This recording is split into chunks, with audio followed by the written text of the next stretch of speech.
and they told me, you know, don't come in with your English accent. It doesn't sound very gangster. You auditioned? I'm not going to play James Bond. I'm going to play this guy. Right. You know what I mean? To get to that position is a blessing. I'm super thankful. He was the actor once praised by the entire planet as the sexiest man alive. He was one of the rare black stars who broke through Hollywood's steel walls. But that was only a perfectly polished shell. Don't cry when you hear the tragedy of Idris Elba. Behind the spotlight was a life filled with fractures no one ever saw. Broken marriages, painful storms of scandal, roles denied simply because he was considered too dark, too street, not American enough. And the most painful part of all, Idris Elba, the symbol of masculine strength, quietly collapsed inside his own life. This is not just the story of a Hollywood star. This is the story of a soul falling, right beneath the applause of millions. And when you hear the full story of Idris Elba, you will understand why some kinds of pain are powerful enough to destroy a person, yet must never be spoken out loud. A dark-skinned child born in the middle of a cold, unforgiving street, Idrissa Akuna Elba, was born on September 6, 1972 in Hackney, a poor working-class district in East London. A place filled with bus horns, government housing blocks, and invisible lines drawn by skin color. His family were immigrants. His father, Winston, came from Sierra Leone and worked at the Ford factory. His mother, Eve, came from Ghana and held a small clerical job in the local government. Idris was an only child with no siblings. He was just a small black boy standing between London and a powerful African heritage. Back then, black people in the UK still drew curious, uneasy stares, especially children with clearly African roots like Idris. From a young age, Idris realized he was not like the other kids. His name Idrissa was too foreign for British teachers. His skin was darker than most of the children around him. His mother's Ghanaian accent drew constant attention. Around age 11 or 12, Idris discovered school plays and performance. For the first time, he felt he was not being seen as an outsider. At the same time, he was pulled toward music. By 14, he was DJing small parties around East London. This was not a glamorous artist dream, but simply a way to earn money. Still, by the end of his teenage years, Idris had no idea which path he should choose: music or acting. Idris chose the biggest gamble of his life. At 19, Idris made a decision very few would ever dare to make. He quit his small but stable jobs and committed himself entirely to acting. He applied to the National Youth Music Theatre with a small scholarship and the savings he earned from long nights of DJing. When Idris Elba started acting, he did not lack talent. He lacked opportunity. A painful 10-year journey of being rejected for his skin color. In the 90s, British television barely offered leading roles to black actors. Every week, Idris went to casting calls and always heard the same rejections. Too street. Not the right fit for a white British audience. Not neutral enough. Polite phrases used to avoid saying one painful truth. His skin color was the reason they did not want him at the center of the screen. Idris Elba began his career in the UK in 1994, drifting through tiny roles in television shows like Crime Watch Bramwell, Absolutely Fabulous, The Bill, and Family Affairs. But they were all fleeting appearances. Each role kept him afloat, just enough to survive, never enough to change his life. There was a time when Idris went 3 straight months without work. No film roles, no commercials, nothing that brought in money. He had to DJ at night to survive. He slept on friends' couches, constantly moving so he would not stay too long. At one point, Idris sent more than 100 CVs to casting agencies. Only one person called back, and it was not even for an acting role, but a manual labor job. That was the moment he understood that if he stayed in the UK, he would be stuck forever. After Ultraviolet and Dangerfield, he made the boldest decision of his life. Idris gathered his savings, sold everything he owned, left London for New York, and started again from zero. He landed a small role in Law and Order, so brief most people never noticed it. But that was the first door that led him into Hollywood. Idris Elba, the dark-skinned man who broke through Hollywood's walls. In 2002, the chance that would change his life arrived. The Wire casting call. HBO initially did not want Idris. They said he was British. They said his accent did not fit. Elba knew that if he lost this role, he would fall back to the bottom again. So he did what no one else dared to do. He spoke in an American accent, 24/7 throughout the entire casting process. When he got the role, the whole crew was stunned. Wait, he's British. But Stringer Bell was his, no one else's. When The Wire premiered, Idris became a phenomenon. Stringer Bell became one of the coolest, most dangerous characters of the 2000s. The media called him a criminal with a killer IQ. Idris entered Hollywood like a dark wind carrying the smell of gunpowder. But what Idris did not expect was that audiences did not think Idris Elba was a great actor. They thought he was that gangster. Americans believed Stringer Bell was so real that even the police could not tell the difference. One time, while he was driving in Baltimore, police officers knocked on his window and ordered him to step out of the car immediately. Idris recalled they looked at him as if he was not an actor. They looked at him as a criminal. The tragedy was that Idris had committed no crime. But his skin color and his success playing a gangster became the excuse Hollywood used to box him in. After the storm of Stringer Bell, Idris took on heavy roles. Sometimes in April, a film about Rwanda. The #1 ladies' detective agency shot all the way in Botswana. Later, Idris suddenly appeared in The Office in 2009, 6 episodes that made American audiences obsessed with the icy cold boss Charles Minor. At this point, Hollywood began to take him seriously. Crime and action films became his golden playground. American Gangster with Denzel Washington grossed $266 million. Guy Ritchie's Rock'n'Rolla made him the actor every British director wanted. Obsessed with Beyoncé opened at #1 at the box office and crossed $73 million.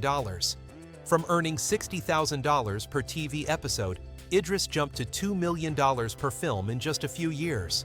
But the bias was still there. For 5 years straight, every script sent to him revolved around violence, drugs, and gangs. Some directors would see his name on the cast list and reject the project immediately. Elba grew angry not at anyone in particular, but at fate trying to force him into a single mold. Then the BBC handed Idris his second bombshell.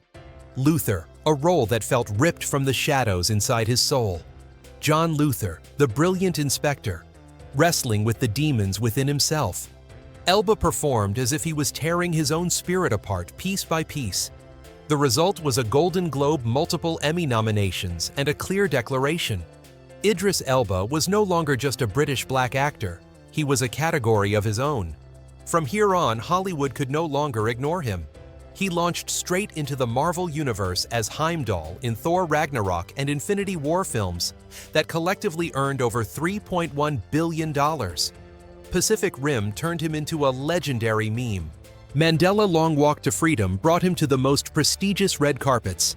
Then Hobbs & Shaw exploded at the box office with $760 million, earning him $10 million A Distant World from the young man who once slept on sofas in New York. In 2016, Elba surprised Hollywood in a different way with his voice. In 1 year, he voiced 3 major roles: Bogo in Zootopia, Shere Khan, in The Jungle Book, Fluke in Finding Dory. Critics had to admit it. Idris Elba had a voice powerful enough to build entire worlds. From 2019 onward, he stepped into a phase of dominance. Elba returned in Luther-released Turn Up Charlie, then became Brixton Lore, the Black Superman, in Hobbs & Shaw. In the following years, he proved himself one of the rare, multi-disciplined artists. The stoic father in Concrete Cowboy in 2021, the voice of Knuckles in Sonic 2 in 2022. The peak was Luther the Fallen Son in 2023, a global Netflix topper. He continued to shine with the thriller series Hijack in 2023 and appeared in the Knuckles series in 2024. Alongside all that cinematic glory, Elba kept the fire of music burning bright. He DJ'd at Coachella, produced EPs, and collaborated with Jay-Z, Madonna, Skepta, Macklemore, and Taylor Swift. He founded the record label. Seven Wallace produced his own work-directed videos and made music as if each day gave him 48 hours instead of 24. But what makes Idris different is not the money. It is the multi-layered spirit of an artist who does not know how to sleep. A man who can sing rap, act direct fight kickboxing, and do things Hollywood never imagined. By 2024 and 2025, Idris had become one of the highest-paid black actors in Hollywood. His net worth reached between $40 and $45 million. No scandals, no controversies, no cheap publicity. only hard work, grit, and an energy that made the world stop whenever he stepped into the frame. Today, people call Idris Elba the sexiest man alive, an action star, a television legend. Every title came from one single truth: a man rejected for his skin color, underestimated for his accent, mocked for his background, rejected hundreds of times. But he never bowed. Idris Elba is not just an actor. He is living proof that a man with enough grit and passion can break through every mold Hollywood ever built to keep him out. Idris Elba has always been seen as the ideal man, strong, successful, and charismatic. But even a star with no scandals like him has been caught in violent waves of criticism, most of them coming from the very community he took pride in belonging to. A storm of backlash from the black community. In early February 2023, Esquire UK released its spring interview with Idris Elba. In it, he said one sentence that seemed harmless, yet was powerful enough to trigger a media earthquake. "I don't like to call myself a black actor." Right after, Esquire quoted more of his reasoning. "I stopped describing myself as a black actor when I realized it put me in a box." Then came the line that made the debate explode even further. "As humans, we are obsessed with race, and that obsession can hinder people's aspirations." Idris meant to say he did not want his skin color to dictate the kind of roles he received, a problem as old as Hollywood itself. He wanted to be seen as an actor with real capability, not a good actor within the boundaries of his race. But the internet heard it in a completely different way. Within hours of the article's release, his quotes were ripped out of context and spread across Twitter like wildfire. Some posts summarized his words incorrectly, making people believe Idris was trying to distance himself from his blackness. A wave of angry comments appeared. Idris Elba is denying his black identity. Forgot where he came from. He benefits from black culture. And now turns his back. Activists, commentators, black podcasts, longtime fans, all pulled Idris into a debate larger than himself. Whether a black person had the right to define themselves beyond their race. In just a few days, the topic climbed the trending charts, talk shows dissected it, headlines emerged, and Twitter burst into flames. Idris suddenly became the center of an identity check he never wanted to take part in. Idris was forced to speak up, but the wave had already grown too big. By early March 2023, when everything had spiraled out of control, Idris responded in an interview with The Guardian, quoted again by Entertainment Weekly. "Me saying I don't like to call myself a black actor is my prerogative. That's me, not you. For you to claim I'm denying my blackness, on what grounds? Where did I say that it's just stupid?" He also had to post a clarifying tweet. "There isn't a soul on earth that can question whether I consider myself a black man or not. Being an actor is a profession like being an architect. They are not defined by race." And in a calmer attempt to ease the tension, he said, "Being black is an important part of who I am, but it's not the only part." But by then, the story had gone beyond language. One side felt he was denying his identity. The other believed he was fighting against Hollywood's limitations. But the storm had already peaked. And although his career continued to shine, this media wound became one of the most controversial moments of his life, deeper than dozens of roles, and louder than any blockbuster he ever starred in. What do you think about the statement, "I don't like to call myself a black actor," from Idris? Do you agree with it? But throughout Idris Elba's career, few controversies have brought both immense hope and deep pain the way the debate over the James Bond role did. Idris Elba and the James Bond battle, the biggest controversy of his career. This was not just a casting rumor. It was an earthquake that tore through the entertainment industry for years and turned Idris Elba into the center of a global debate. Everything began in 2014 when the Sony Pictures hack leaked internal emails that The Guardian published. And within those emails appeared a shocking note. Sony chair Amy Pascal suggested that Idris Elba could be the next Bond. Just one passing sentence, yet enough to make Hollywood, the press, and international fans go wild at the idea of a completely different, charismatic 007. By 2015, Idris fueled the fire even more when he tweeted a very spy-like line, "My name's Elba. Idris Elba." It was the moment the world believed a new chapter of the 007 franchise was close. But in that same year, controversy exploded. Bond's later author Anthony Horowitz claimed Idris was too street for the role, and international media erupted. That phrase was seen as a coded stereotypical judgment and triggered widespread outrage. Horowitz apologized publicly, but the lingering weight of the comment hung over the entire debate like a dark cloud. Between 2017 and 2018, when Daniel Craig hinted at stepping down, Idris was placed at the top of the candidate list. The public split into two opposing camps. One saw him as the perfect choice.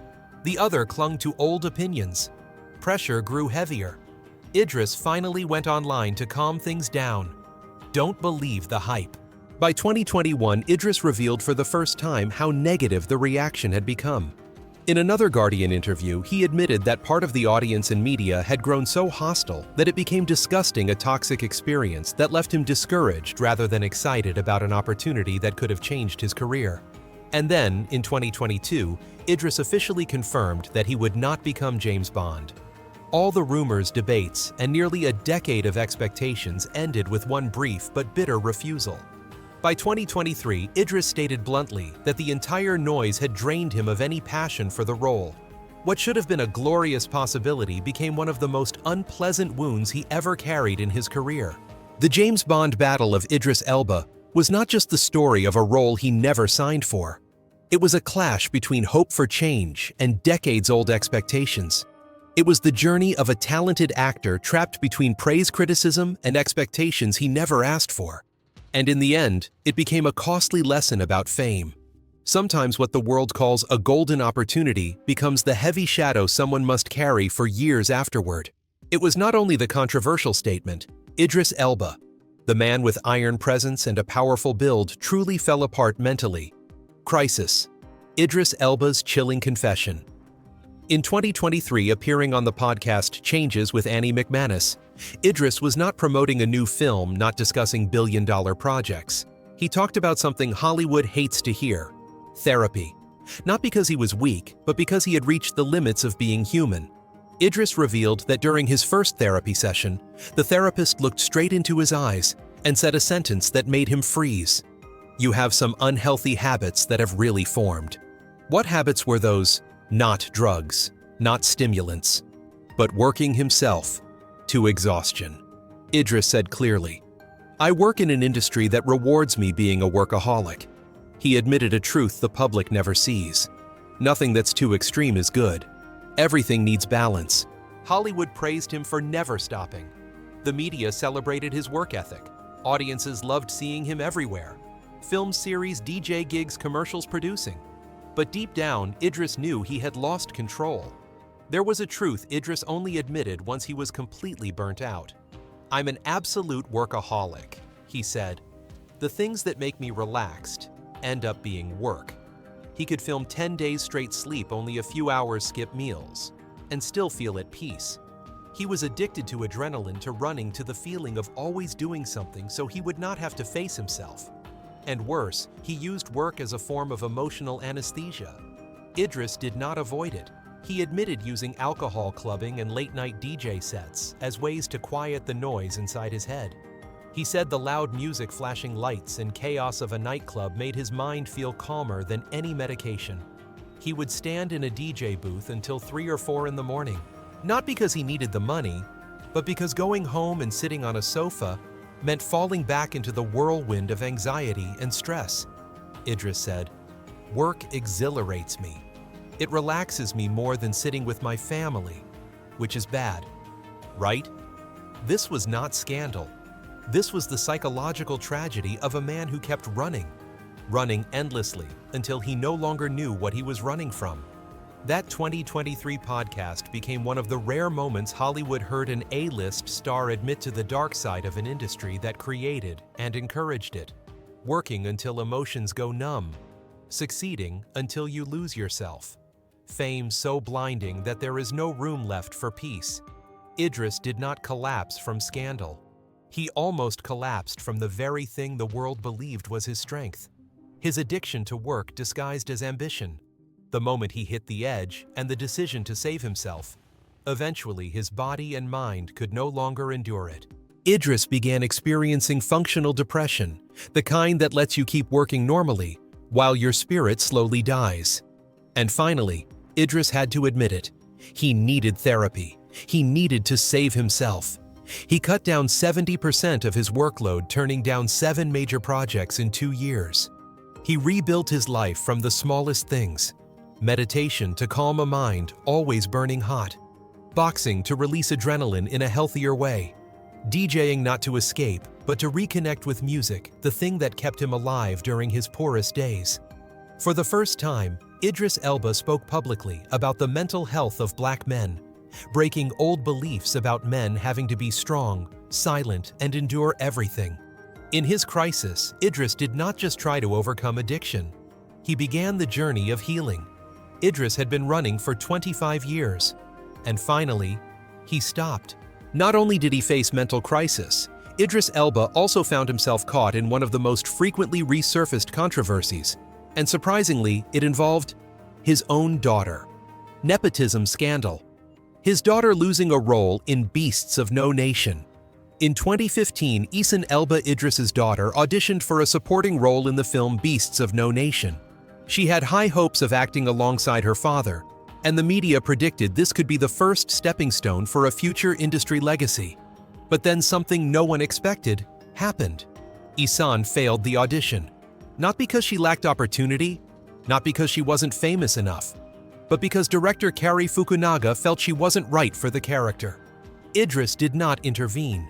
He didn't use influence. He didn't give his daughter a shortcut. And that decision became the center of controversy. Some people were angry, saying Idris was too cold toward his own child. Others criticized the opposite scenario. If Isan had been cast, Idris would have been labeled a Nepo daddy, a father using fame to lift his child.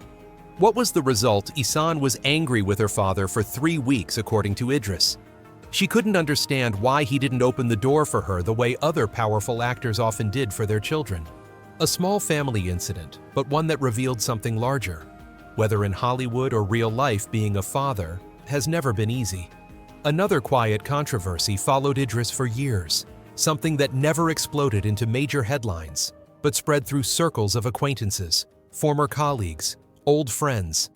Idris Elba and the rumor of changing friends after becoming famous. The story began in the years he started breaking through in Hollywood.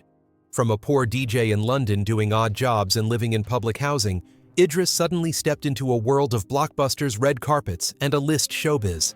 And the people who once stood beside him through hardship began to feel Idris had grown distant, less in touch, too busy, harder to reach, and no longer the Idris he used to be. Some even said openly online, he forgot old friends. Fame changed him. Idris stopped keeping in touch after climbing high. Although Idris never responded directly, it wasn't hard to understand. Hollywood is a place that can swallow both a person and their relationships. And that distance didn't just create resentment among friends. It placed another invisible pressure on Idris. The loneliness of fame, a tragedy only understood by those who've stood under the brightest lights. Behind the spotlight was a private life cracked in ways Idris spent years hiding beneath the cool exterior of a strong man. And once you pull that curtain back, the truth becomes far more painful. Idris Elba, Hollywood's masculine icon, once stood on the edge of collapse without anyone knowing. A fractured private life, 3 marriages, 2 divorces, and quiet wounds. The first marriage, Hannah Kim Nurgard. When Idris Elba was struggling as an immigrant in America, working as a DJ, a doorman, a speaker installer, and a background actor. The only companion through those difficult years was Hannah Kim Nurgard, a Danish stylist and makeup artist. They married in 1999 when Idris had nothing but a big dream and an empty wallet. In 2002, their daughter Idris Elba was born. But poverty pressure and Idris's endless travel-chasing roles slowly eroded the marriage. By 2003, they separated. Idris later admitted in interviews that the divorce was a major mental crisis for him because he had to learn to be a father while his career was still unstable. It was a time he was forced to grow up faster than he ever imagined. If the first marriage broke under poverty, the second broke under Hollywood. The whirlwind marriage. Sonia Nicole Hamlin. In 2006, Idris secretly married Sonia Nicole Hamlin, a successful lawyer living in Maryland. They fell in love quickly and married in a small ceremony in Las Vegas. But the harsh truth was this: Idris was rising after The Wire. Hollywood wanted him to keep the image of a desirable single man. One agent even said bluntly, "You are becoming a star. Marriage will hold you back." The pressure of the industry, his packed schedule, and their different lifestyles caused the marriage to crumble quickly. Several sources said it lasted only a few weeks. Sonia later stated, "Idris didn't leave me. Hollywood left me for him. It was the first proof of the price of fame." If the first two marriages were lessons in pressure and loss, the third marriage became a journey of healing. His current partner, Sabrina Daoura Elba Idris, met Sabrina Daoura in 2017 on the set of Yardi. Unlike his previous relationships strained by career demands, Sabrina appeared at a time when Idris finally understood what truly mattered. In 2018, Idris proposed to her on stage at a cinema during a film promotion event. The crowd erupted. On April 26, 2019, they married in Marrakech, Morocco, a luxurious yet symbolic wedding. "A new beginning, softer, calmer, a breath of air after years of searching," Idris later said. "Sabrina helps me become the kindest version of myself." Today, the two run charitable projects together, participate in United Nations programs, and work as partners, not just husband and wife. Besides his daughter Aysen with Hannah Nurgard, Idris also has Winston Elba, born in 2014 with then-girlfriend Nyana Garth, who worked in the entertainment industry. That relationship didn't lead to marriage, but becoming a father for the second time happened at the peak of Idris's career, doubling the pressure. Idris once admitted that at times he felt split into two people, a global star and an ordinary father.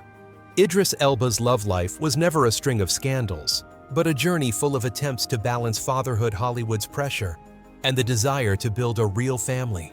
In the end, Idris was never the man who couldn't keep a marriage the tabloids once portrayed. He was simply a man who entered life too early, too poor, and was swept away by Hollywood too fast until he finally met the person who made him stop. At 53, Idris Elba is stepping into a strange new phase of his career.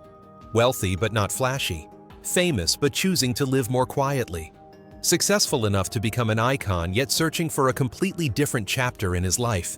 Idris Elba, 2025, wealth, life, and his transformation in his 50s. Today, Idris holds an estimated net worth of around $50 million in 2025 according to Celebrity Net Worth and multiple updated financial publications.